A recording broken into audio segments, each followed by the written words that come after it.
Bienvenue dans l'édito My Free Time. Donc notre deuxième, bon ça c'était l'introduction, notre première cours. Donc là en fait il manquait quelque chose en fait. Là lorsque pour ceux qui vont utiliser leur ordinateur Windows, leur machine, voilà, là où bon, ils vont utiliser Windows bien sûr.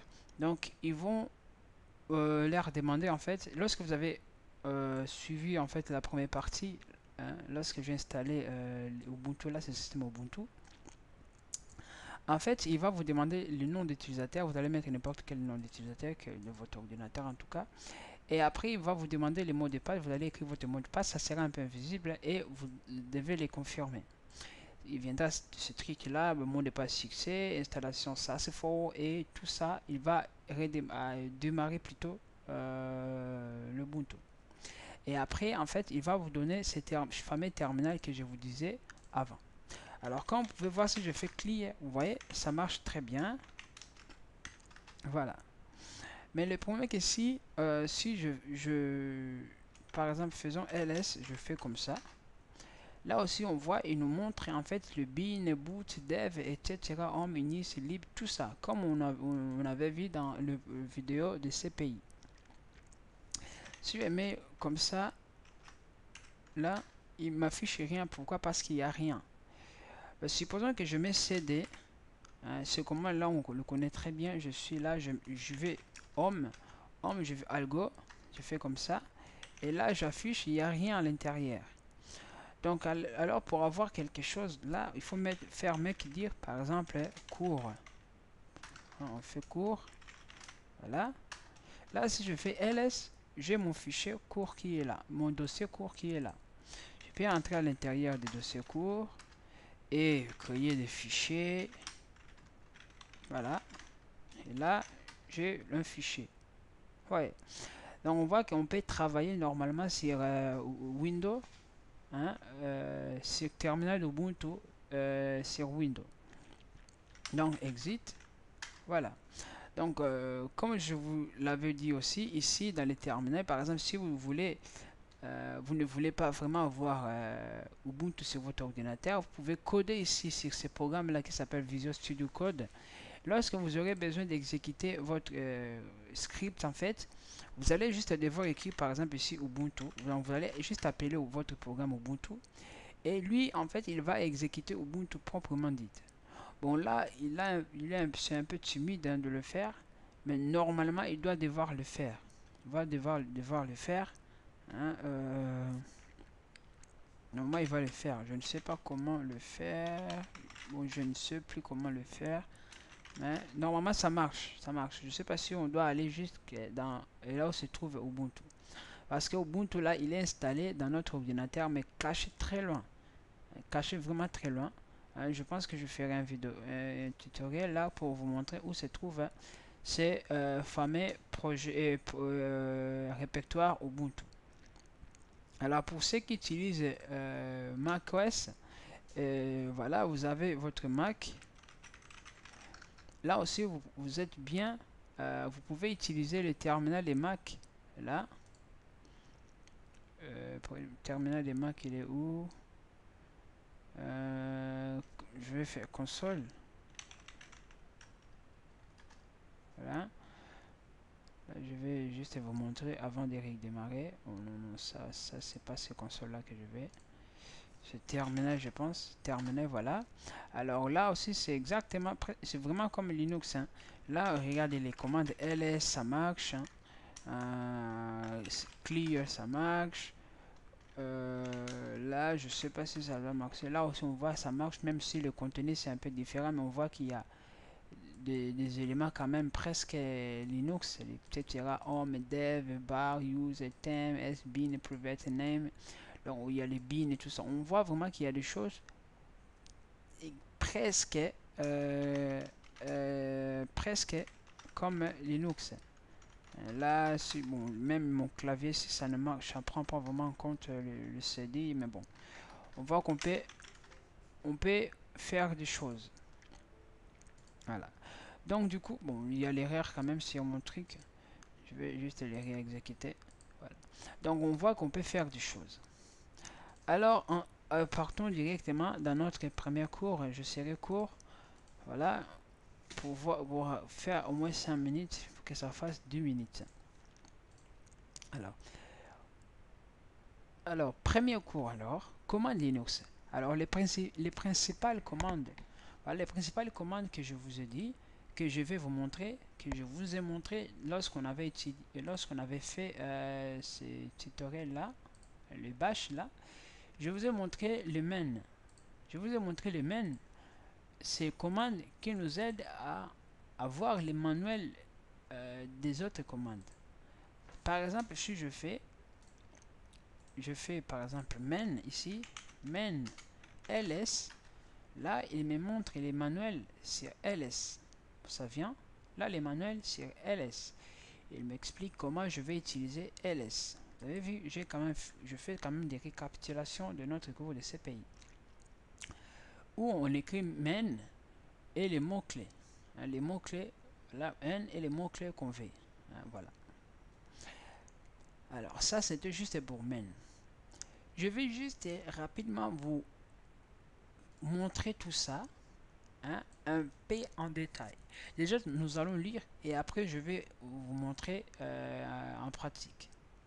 Donc, je vais faire comme ça. Je préfère faire comme ça. Il est où Linux? Il est là. Voilà, je vais faire comme ça. J'entre ici dans l'arborescente, donc c'est là. Disque dire, je suis là. Voilà, je suis là. Alors là, qu'est-ce qu'on voit? Ils nous ont dit qu'il y a la racine. La racine, je suis vraiment dans la racine. Donc voilà, je suis dans la racine. Et dans la racine, c'est racine de l'arborescente. C'est ce symbole-là. Voilà. Alors si racine, on entre dans cette racine-là, et bin, c'est quoi? C'est là où se trouvent les exécutables principales des commandes. Donc là où se trouvent ls, cp et d'autres commandes. D'autres commandes que nous avions utilisées dans le cours de CPI ou d'autres commandes que nous allons utiliser. Bin, il est là. À l'intérieur, il y a plein d'exécutables. On peut même le voir.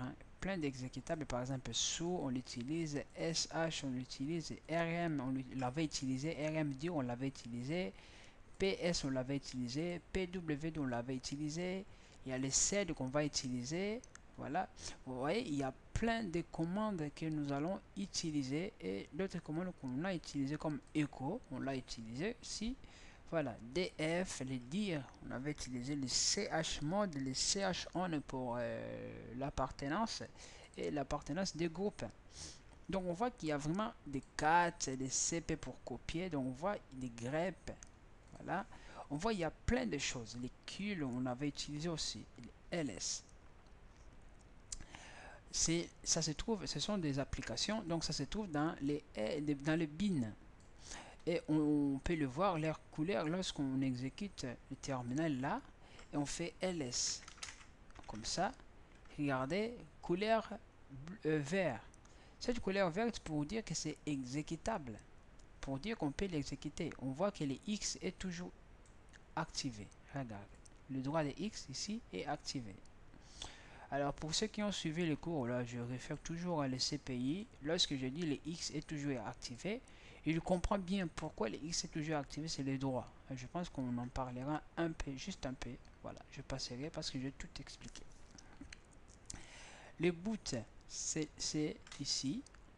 Je retourne là. Le boot. Dans le boot, en fait, ça se trouve les exécutables des principales commandes. Non, non, non, c'est pas ça. Le boot, c'est quoi? C'est le fichier de démarrage. Donc, le démarrage, voilà, il y a presque tous les fichiers de démarrage. Bon, il n'y a pas très grand chose. Les choses que je vais vous parler, qui juste, il y a les grabs. Voilà, là où il y a un peu de fichiers d'initialisation. Et après, il y a le CD-ROM, c'est le CD-ROM. Il y a le dev. Le dev, c'est le fichier des périphériques. Lorsqu'on entre dans le dev et qu'on l'exécute ici, on fait ls, comme L. On voit que sa couleur, la majeure partie, ils ont la couleur jaune. Et ici, on voit il y a C pour voilà le fichier. Et il y a non L pour dire que voilà, bon ça je vais en parler. Donc il y a C, il y a B. B c'est bloc, C c'est caractère. Les caractères je pense, voilà. Si je ne me trompe pas, de toute façon, je vais vous dire la précision après, juste après. Là c'était pour le fichier dev. Donc là on voit il y a les DVD. Je dis que ce sont les fichiers de périphériques. Les fichiers périphériques. Il y a les DVD, il y a les consoles, CD-ROM. Donc il y a des bases, hein, les entrées, voilà, les disques, tout ça. On le trouve, les inputs, tout ça. On le trouve vraiment ici. Les TTY, voilà, tout ça. On avait en parlé un peu. Voilà. Et après, il y a etc. Etc. C'est là où se trouve aussi, si je ne me trompe pas, les includes, les bibliothèques. Mais là, c'est écrit quoi? Les fichiers. Voilà, ça c'est les fichiers, comme ça. Les fichiers de configuration de système, etc. Là, les fichiers de configuration de système. Voilà. Là, il y a des PM, des OPT, il y a des PIOS, il y a des perles, il y a les SSH, SSL, il y a les sudo, il y a les vim, les VH, il y a les bibliothèques aussi. Hein. Voilà. On trouve qu'il y a vraiment plein de choses ici à l'intérieur. Il y a les APT, hein, aptitude. Voilà, il y a vraiment plein de choses. Dans les home c'est les répertoires des utilisateurs. Donc, si dans votre ordinateur, ici, moi j'en ai deux, j'ai des utilisateurs. Celui-là, on l'avait créé lorsque je vous avais montré comment créer l'utilisateur. Lorsque vous avez présenté Filto Ubuntu, on avait créé utilisateur. Voilà, ça c'est jeu des utilisateurs. Lorsqu'on entre à l'intérieur, on voit là il n'y a rien parce que cet utilisateur là il n'a pas encore activé son compte. Là il y a cet utilisateur là, il y a tout ça. Voilà, tout ça on l'avait fait lorsqu'on avait utilisé, on avait fait le programme là de CPI. Voilà. Alors, on a les lib. Lib, c'est librairie, hein, le nom même parle. Lib, c'est librairie, il est là. On a lib normal et lib 64. Lorsqu'on entre dans les lib, ben, on voit un peu beaucoup de choses de librairie. Hein. Moi, j'en connais pas beaucoup. Hein, celui-là, les noms, je connais quand même. Là aussi, je connais quand même. Là, normalement, c'est beaucoup utilisé. Hein, ces libres-là. Là aussi un P, là aussi un P, voilà, voilà qui convertit. Donc tout ça, qu'est-ce qu'on dit? C'est le fichier, les librairies ou bibliothèques, voilà. Après, nous avons le monte, donc pour montage, tout ça. Là, qu'est-ce qu'ils nous ont dit? Donc le monte, répertoire de montage temporaire des systèmes de fichiers. Montage temporaire des systèmes de fichiers. Alors une fois, lorsqu'on met par exemple, on insère la clé USB ou un montage de fichiers quelconque, c'est là que ça sort. Ou dans les médias, hein, dans les médiums. Je vais juste chercher ma clé USB, je vais l'insérer. Comme ça. Là, c'est pour le médium. Là. Là, il n'y a rien. Je vais insérer la clé USB que j'ai mis ici, flash disk. Voilà. Normalement, bon, normalement, ça doit être, voilà, ici, on voit ma clé USB, voilà, dans le médian. Il est là, la clé USB, et on le voit ici, voilà, Mint Linux, on voit ma clé USB là. Donc, en fait, lui, chaque élément, il est considéré comme un fichier, quel que soit clé USB, quel que soit n'importe quel élément, il le considère comme un fichier. Là, ça se trouve même mon MG que je fais, voilà, sur le langage C. Voilà. Alors on retourne. Voilà, dans les médias. Montage, ben là, il n'y a toujours rien. Et après, il y a quoi? Il y a les proc. Proc, c'est répertoire d'interface avec les noyaux kernel et informations sur bon, le kernel qui a les informations sur la mémoire, les CPI, etc. Ici, dans les proc, pas op, dans les proc, ici. Voilà, vous voyez, il y a plein de fichiers ici. Alors, cette partie là, hop, par exemple si vous installez un programme, ce programme là normalement, si je ne me trompe pas, ça vient ici dans les OPT. Voilà. Il y a les routes, normalement regardez, il y a le foie, donc ça veut dire que je n'ai pas le droit d'entrer là. Il faut que j'écrive le mot de passe. Là je vais taper le mot de passe, encore le mot de passe. Voilà, là je suis dans les routes. Voilà, là je retourne. Voilà, là comme j'ai mis les mots de passe, regardez, il m'a presque tout bloqué le truc, mais j'ai quand même le droit d'entrer. Voilà, je vais reculer, reculer et reculer pour sortir dans les routes. Là je peux maintenant entrer normalement. Je recule là.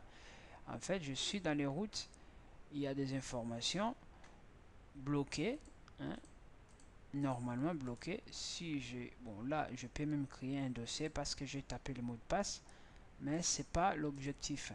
Là c'était route, c'est comme si je suis entré, c'est comme si je me suis connecté comme utilisateur administrateur, voilà, de l'ordinateur. Et après nous avons SBIN. SBIN c'est aussi comme BIN, commande d'administration des systèmes. Là ici commande d'administration des systèmes, il y a plein de fichiers, hein, comme vous pouvez voir ici. Tout ça les fichiers des systèmes.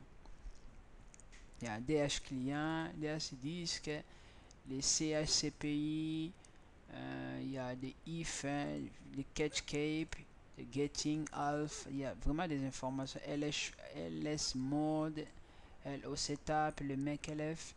Donc tout ça ce sont des systèmes de fichiers, formatage de trucs, route pour démarrer l'ordinateur. Donc il y a pour faire les fragmentations de disques, voilà. Il y a plein de informations ici, des informations. Alors après il y a ça c'était après il y a les temp, donc répertoire de stockage temporaire des fichiers, hein, qui est juste à côté là, temp. Il y a user ici, il y a certaines bibliothèques là dans include, hein, normalement ça c'est bibliothèque là que moi j'installe, je pense que là ça vient déjà les X1111. Il y a par exemple si là j'installe une bibliothèque qui s'appelle Cairo, ça va venir là.